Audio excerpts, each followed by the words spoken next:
സംബന്ധിച്ചിടത്തോളം ഇപ്പം ഞെട്ടിപ്പിക്കുന്ന വാർത്തകളാണ് ഓരോ ദിവസവും വരുന്നത്. അതിൽ ഏറ്റവും കൂടുതൽ പാരൻസിനെ അതുപോലെ തന്നെ എഡ്യൂക്കേഷണൽ ഇൻസ്റ്റിറ്റ്യൂഷൻസിനെയൊക്കെ ടെൻഷൻ അടുപ്പിക്കുന്ന ഒരു കാര്യമാണ് ഡ്രഗ് അബ്യൂസ് എന്ന് പറയുന്നത്. പണ്ടൊക്കെ നമ്മൾ മുതിർന്നവർ മാത്രം യൂസ് ചെയ്തിരുന്ന, അല്ലെങ്കിൽ നമ്മുടെ നാട്ടിൽ പേടിക്കേണ്ട എന്ന് പറഞ്ഞിരുന്ന ഒരു കാര്യമാണ് നമ്മുടെ നാട്ടിൽ കുട്ടികൾക്കിടയിൽ വളരെയധികം കോമൺ ആയിട്ടുള്ളത്. അതിനെ പറ്റിയിട്ട് വളരെ ഡീറ്റെയിൽഡ് ആയിട്ട് ഇന്ന് നമ്മളോട് സംസാരിക്കുന്നത് ഡോക്ടർ പാർവതിയാണ്. She is a senior consultant psychiatrist at Devi hospital, Thrippunithura. നമസ്കാരം ഡോക്ടർ. ഇപ്പോൾ നമ്മൾ പറഞ്ഞതുപോലെ തന്നെ വളരെ കോമൺ ആയിട്ട്, അല്ലെങ്കിൽ അറ്റ്ലീസ്റ്റ് വാർത്തകളിൽ വളരെ കാര്യമായിട്ട് ഇടം പിടിക്കുന്ന ഒന്നാണ് ഡ്രഗ് അബ്യൂസ് എന്നല്ലെങ്കിൽ ഡ്രഗ് ഇഷ്യൂസ് എന്ന് പറയുന്നത്. എന്തുമാത്രമാണ് കേരളത്തിൽ ഇപ്പോൾ അത് കോമൺ ആയിട്ടുള്ളത്, ഡിപ്പെൻഡിങ് അപ്പോൺ യുവർ പേഷ്യൻസ് പറയുകയാണെങ്കിൽ? ഇപ്പം നമ്മുടെ നാട്ടിലും വളരെ കോമൺ ആണ് പലതരത്തിലുള്ള ഡ്രഗ് അബ്യൂസ്, എസ്പെഷ്യലി കുട്ടികളിൽ. ശരാശരി ഒരു 12-12.5 വയസ്സോടുകൂടിയാണ് കുട്ടികൾ ഈ ഒരു ലഹരി മരുന്നുകളിലേക്കൊക്കെ പോകുന്നത്.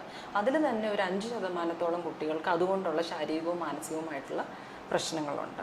അപ്പോൾ പല ഡിഫറെൻറ്റ് ടൈപ്സ് ഓഫ് ഡ്രഗ്സ് കുട്ടികളിൽ ഫേമസ് ആയിട്ട് ഇപ്പം നമ്മൾ അടുത്തിടയ്ക്കൊക്കെ കേട്ട് വരുന്നതായിട്ടുണ്ട്.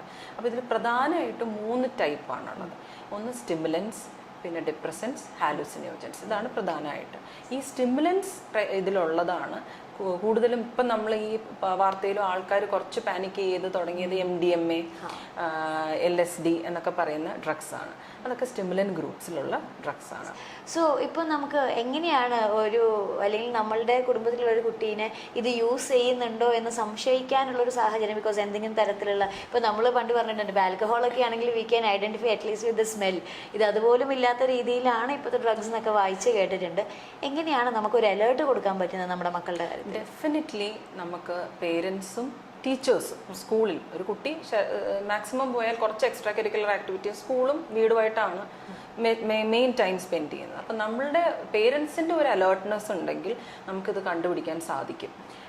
പ്രധാനമായിട്ടും കുട്ടികൾ പെട്ടെന്നുണ്ടാവുന്ന ബിഹേവിയറൽ ചേഞ്ചസ്, സ്വഭാവ മാറ്റങ്ങൾ, ഈ പറഞ്ഞതുപോലെ അവരുടെ കയ്യിൽ നിന്ന് അൺയൂഷ്വലായിട്ട് അവരുടെ ബാഗിൽ നിന്ന് എന്തെങ്കിലും സാധനങ്ങൾ കിട്ടുക, പ്രായത്തിൽ മുതിർന്ന കുട്ടികളുമായിട്ട് സൗഹൃദം ഉണ്ടെന്ന് നമ്മൾ കണ്ടെത്തുക, ക്ലാസ് കട്ട് ചെയ്ത് പോകുന്നതായിട്ട് മനസ്സിലാക്കുക, അല്ലെങ്കിൽ കുട്ടി ലേറ്റായിട്ട് വീട്ടിൽ വരുന്നതായിട്ട് അറിയുക, പെട്ടെന്നുള്ള ദേഷ്യക്കൂടുതൽ, ഓർക്കക്കുറവ്, ഇങ്ങനെയുള്ള കുട്ടിയുടെ ഫാമിലിയിൽ ഇൻട്രാക്ഷൻ മറ്റുള്ളവരുമായിട്ട് കുറയുക, അക്കാഡമിക്സിൽ പഠിത്തത്തിൽ കുട്ടി പെട്ടെന്ന് നന്നായിട്ട് പഠിച്ചുകൊണ്ടിരുന്ന കുട്ടി അല്ലെങ്കിൽ എങ്ങനെയാണോ കുട്ടി പെർഫോം ചെയ്തുകൊണ്ടിരുന്നത് അതിൽ നിന്ന് താഴത്തേക്ക് പോവുക, ഇങ്ങനെയുള്ള ലക്ഷണങ്ങളൊക്കെ പെട്ടെന്ന് നന്നായിട്ട് ശ്രദ്ധിക്കുന്ന ഒരു പേരൻറ്റിന് കണ്ടെത്താൻ ഈസി ആയിരിക്കും.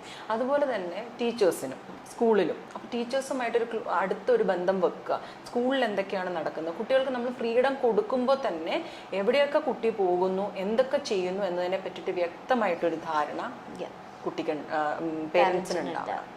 സോ പലപ്പോഴും ഈ പാരൻസിൻ്റെ ഒരു വലിയൊരു കൺസേൺ എന്ന് പറഞ്ഞു കഴിഞ്ഞാൽ, ഇപ്പോൾ ഇങ്ങനൊരു ഇൻസിഡൻസ് അറിഞ്ഞു, അതല്ലെങ്കിൽ നമ്മളുടെ കുട്ടി ഇങ്ങനെ ഒരു ഇഷ്യൂവിൽ പെട്ടിട്ടുണ്ട്, ഇത് എങ്ങനെ പ്രസൻറ്റ് ചെയ്യും എന്നുള്ളത് വലിയൊരു കൺസേൺ ആണ്. ഇപ്പോൾ ചില പാരൻസ് ആണെങ്കിൽ അടി ഇടി ബഹളമാവും, ചിലവരാണെങ്കിൽ അയ്യോ എങ്ങനെ പറയുമെന്നോർത്ത് പറയാതിരിക്കും. രണ്ടാണെങ്കിലും നമ്മൾ ഒരു സദുദ്ദേശം അതിൽ നടപ്പാവുന്നില്ല. ബിക്കോസ് കൂടുതൽ റെസ്ട്രിക്റ്റ് ചെയ്യുമ്പോൾ അവർ വേറെ വഴികൾ കണ്ടുപിടിക്കും. എങ്ങനെയാണ് ഇതൊന്ന് പ്രസൻറ്റ് ചെയ്യുക നമ്മൾ കുട്ടികളുടെ അടുത്ത്? ഫസ്റ്റ് നമുക്ക് വേണ്ടത് കുട്ടികൾക്ക് നമുക്ക് എന്ത് പ്രോബ്ലം വന്നാലും അല്ലെ അവർക്കൊരു ഹാംഫുൾ ആയിട്ടുള്ള ഒരു എൻവയൺമെൻറ്റ് ഉണ്ട് എന്ന് അവർ ഡെഫിനറ്റ്ലി അവർ മനസ്സിലാക്കും. ഒരു അഡോളസെൻ്റ് ഏജിലേക്ക് പോകുന്ന ഒരു കുട്ടിക്ക് ഡെഫിനറ്റ്ലി അത് അറിയാം, ഇത് അവന് നല്ലതാണോ ചീത്തയാണോ എന്നുള്ളൊരു ഐഡിയ അറിയാം. അപ്പോൾ അങ്ങനെ ഒരു കാര്യം എവിടെ നിന്നെങ്കിലും ഒരു ഇൻഫർമേഷൻ കിട്ടി, അല്ലെങ്കിൽ എവിടെ നിന്ന് അതിനൊരു പ്രലോഭനം ഉണ്ടായി, അത് വന്ന് ആദ്യം എനിക്ക് കമ്മ്യൂണിക്കേറ്റ് ചെയ്യാനുള്ള ഫ്രീഡം എൻ്റെ പേരൻസിന് ഉണ്ടാവണം. അതാണ്, കുട്ടി ഭയക്കരുത്. കുട്ടി നമ്മളിൽ നിന്ന് മറയ്ക്കുന്ന കാര്യങ്ങൾ ഡെഫിനറ്റ്ലി അവന് വീട്ടിൽ നിന്ന് വഴക്ക് കിട്ടും എന്ന് ഉറപ്പുള്ള കാര്യങ്ങളാണ് മറച്ചു വെക്കുന്നത്. അപ്പോൾ ആ ഒരു കമ്മ്യൂണിക്കേഷനാണ് വേണ്ടത്. ഇപ്പോൾ പ്രധാനമായിട്ടും മിക്കപ്പോഴും വർക്കിംഗ് പേരൻസ് ആണ്. തിരിച്ച് വീട്ടിൽ വന്നു കഴിഞ്ഞാലും ഒരു ക്വാളിറ്റി ടൈം കുട്ടികളുടെ കൂടെ സ്പെൻഡ് ചെയ്യാൻ കിട്ടുന്നില്ല. പല പല കാരണങ്ങൾ അതിന് നമുക്ക് പറയാം. പക്ഷേ at the end of the day കുട്ടികളുടെ ലൈഫിൽ നടക്കുന്ന കാര്യങ്ങൾ നമുക്ക് അറിയാൻ സാധിക്കുന്നില്ല. ഇൻ കേസ് പിന്നെ ഇത് നമ്മളിപ്പോൾ വളരെ കോമൺ ആണ്. ഇപ്പം നമുക്ക് കൊച്ചിയിലൊക്കെ റെഡ്ലി അവൈലബിൾ ആണ്. ഒരുപാട് കുട്ടികൾ ഇതുപോലെ നമുക്ക് ഡ്രഗ് അബ്യൂസായിട്ട് വരാറുണ്ട്. അപ്പോൾ അതിൽ നമുക്ക് പ്രധാനമായിട്ടും ചെയ്യാൻ പറ്റുന്ന ഈ കുട്ടിയിൽ നിന്ന് ഇതിപ്പോൾ കണ്ടുപിടിച്ചു, ഒരു പേരൻ്റ് കണ്ടുപിടിച്ചാൽ കുട്ടിയെ നമ്മൾ അമിതമായിട്ട് ശകാരിക്കുകയോ ഈ പറഞ്ഞതുപോലെ അടിപിടി ബഹളമൊന്നും ആവാതെ ഫസ്റ്റ് നമ്മൾ അതിൻ്റെ ഒരു സോഴ്സ് കണ്ടുപിടിക്കാൻ ശ്രമിക്കുക. ടീച്ചേഴ്സിനോട് ഇത് കമ്മ്യൂണിക്കേറ്റ് ചെയ്യുക. കുട്ടികളെ ഇതിലേക്ക് പോകുന്നതിന് മുമ്പ് തന്നെ നമുക്ക് ഇതെല്ലാം കുട്ടികളെ വിളിച്ചിരുത്തി പറഞ്ഞു കൊടുക്കാൻ പറ്റും. ഒരു 6 years തൊട്ടുള്ള കുട്ടികളിൽ ഇത് നമുക്ക് പറഞ്ഞു കൊടുക്കാൻ പറ്റും. അഡോളസൻസ് വരെ വെയിറ്റ് ചെയ്യൊന്നും വേണ്ട. ഇതിൻ്റെ മോശവശങ്ങളെ പറ്റിയിട്ടും അതിൻ്റെ പ്രോബ്ലംസിനെ പറ്റിയിട്ടും അത് അവർക്ക് ഫിസിക്കലി ഉണ്ടാകാൻ പോകുന്ന ബുദ്ധിമുട്ടുകളെ പറ്റിയിട്ടും എങ്ങനെ ഇതൊക്കെ പ്രിവെൻറ്റ് ചെയ്യണം അല്ലെങ്കിൽ അത് മനസ്സിലാക്കണം എന്നുള്ളത് നേരത്തെ പറഞ്ഞു കൊടുക്കാം. അതിന് ശേഷമാണ് കണ്ടുപിടിക്കുന്നതിൽ ഈ പറഞ്ഞതുപോലെ ചിലപ്പോൾ അവരൊരു മെഡിക്കൽ ഹെൽപ്പിൻ്റെ വക്കിലായിരിക്കും. അപ്പോൾ അവർക്ക് ആ ഹെൽപ്പ് എടുക്കുക. തന്നെ നിങ്ങൾക്കത് ഡീൽ ചെയ്യാൻ പറ്റുന്നില്ലെങ്കിൽ ഈ പറഞ്ഞ പോലെ ഒരു സൈക്കാട്രിസ്റ്റിൻ്റെ അടുത്ത് കൊണ്ടുപോവുക. അവരുടെ ഹെൽപ്പോടുകൂടി അത് ഡീൽ ചെയ്യാൻ ശ്രമിക്കുക.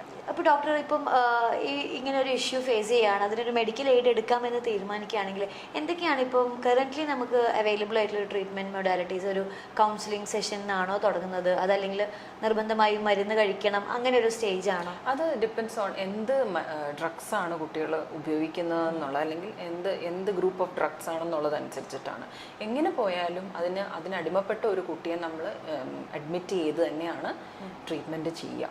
അതിൽ മരുന്നുകൾ ഉൾപ്പെടും, അതുപോലെ തന്നെ തെറപ്പി ഉണ്ടാവും, ഗ്രൂപ്പ് തെറപ്പി ഉണ്ടാവും.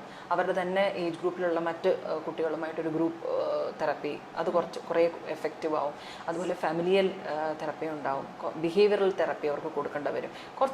ചിലപ്പം ഒരു 6 മാസമായിട്ട് ഇതിൽ അടിമപ്പെട്ട കുട്ടിയെ നമുക്ക് മാറ്റിയെടുക്കാൻ ഒരു 1 month മോർ ദാൻ ടൈം എടുക്കാം.